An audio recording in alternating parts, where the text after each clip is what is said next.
Hi, I'm David Holt. I work for NPF Engineering. We're a metal manufacturing company in rural New South Wales. We design and fabricate machinery for the interior of abattoirs. The reason why we needed to upgrade is because the increase in demand, we needed to cut faster.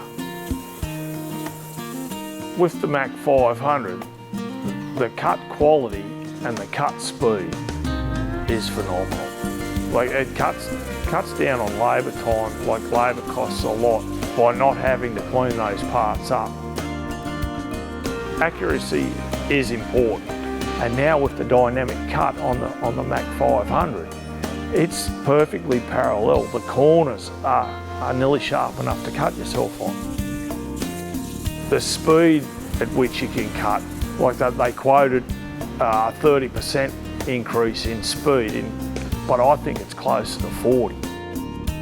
This is the second machine we've bought through Performance Waterjet. Their after sales is great. Like you can always, if there is a problem, you can always get them on the phone and they'll help you out over the phone to get things going again. It is a phenomenal piece of machinery. I'm really impressed with it. And like I've only been operating it for the last nearly 3 months. The advantages are endless.